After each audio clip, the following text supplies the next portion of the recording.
গত ২ দিন আগে আমার ছোট ননদের বার্থডে গিয়েছিল, যেখানে ওকে আমরা সারপ্রাইজ দিলাম, সেখানে আমরাই সারপ্রাইজ হয়ে গেলাম। এবার আমাদের চট্টগ্রামের মধ্যেও রোড সাইড কিচেনটা খুলেই ফেললো, তাই দেরি না করে ও আমাদেরকে সারপ্রাইজ দেওয়ার জন্য নিয়ে আসলো। আর যাই হোক, এসে রেস্টুরেন্টটা ঘুরে ঘুরে দেখছিলাম, খুব ভালো লাগছিল। আর আমিও চারপাশটা ঘুরে দেখছি, এখানকার ডেকোরেশনটা, সাজসজ্জাটা খুব সুন্দর করেছে।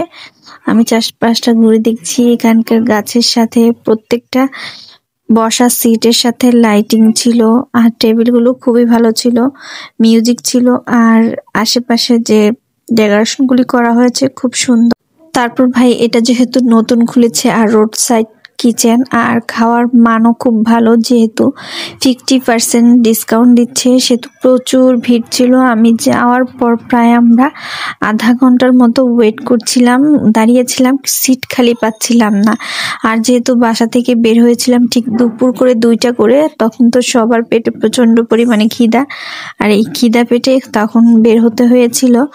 আর এই খিদা নিয়ে ওয়েট করতে করতে ঠিক বোরিং ফিল করছিলাম, মনে হয় একজনের পিছনে আরেকজন যেমন টয়লেটে সিরিয়াল দেয় ঠিক তেমনই হয়েছে। আর সাথে ছিল এখানে ছোট্ট একটা স্পেসের মধ্যে প্লে জোন করেছে, এখানে বাচ্চাদের খেলাধুলার জন্য, আর সেই জায়গাটা বেশ ভালোই ছিল। আমার বাচ্চারাও সেখানে বেশ কিছুক্ষণ খুব মজা করে খেললো, তারাও খুব আনন্দ নিয়ে খেলছিল, কারণ ওরা স্লাইডার খুব পছন্দ করে।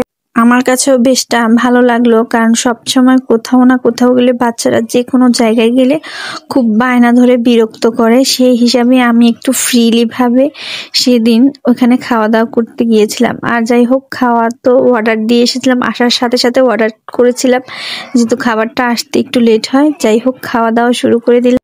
এখানে খাবারের মধ্যে ছিল ফ্রাইড রাইস, এখানে গ্রিলের মতো আর কি একটা চিকেন ফ্রাই করা হয়েছে, আরেকটা থালিতে ছিল ডিম পোস্ট, কেএফসি, মোমোস ছিল, তারপর আর কি কি ছিল জানি না। তারপর এখানে ছিল হোয়াইট চিকেন, মোমো ছিল, হন্তন, চিংড়ি ফ্রাই। যাই হোক, খাবার দাওয়াটা খুবই ভালো লাগলো। এই তো একসাথে সবাই মিলে খাওয়া দাওয়া শেষ করে এখন আমি ননদের ছেলের সাথে বেশ জমিয়ে গল্প গুজব করছিলাম। ও এখন মাশাআল্লাহ একটু বড় হয়ে গেছে, কিছু বললে বুঝে ও শব্দ করে, যেহেতু ও বলার চেষ্টা করে, তো ওর সাথে অনেকক্ষণ কথা বলতেছিলাম। এর ফাঁক দিয়ে আমার দুই ননদ ফটোশুট করার জন্য খুব ব্যস্ত হয়ে গিয়েছে।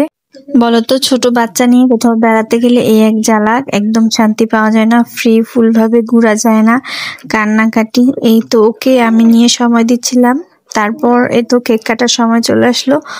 এখন আমার 2 মেয়ে আর আমার ননদ মিলে কেক কাটার প্রোগ্রামটা শেষ করলো। এরপর বিল দিতে আসলাম। এই তো তেমন একটা বিল আসে নাই, 1450 টাকা বিল হয়েছে। তারপর এখান থেকে বিদায় নিলাম। লিফটে উঠে ছোট্ট একটা ক্লিপ, যেহেতু আমার মেয়েরা বাইরের খাওয়া দাওয়া তেমন একটা খেতে পারে না, তাই তো ওদের জন্য একটু মিট বল নিয়ে নিলাম। এই তো বাসার উদ্দেশ্যে রওনা হলাম। বলো তো, বাসায় গিয়ে সারাদিন এত খাওয়া দাওয়া ভালো লাগেনি, তো বাসায় এসে গরম গরম শীতল শুটকি দিয়ে গরম ভাতের সাথে কষলে কষলে পাটায় ভাত খেতে বসে গেলাম। আজকের ভিডিওটা এই পর্যন্ত। আল্লাহ হাফেজ।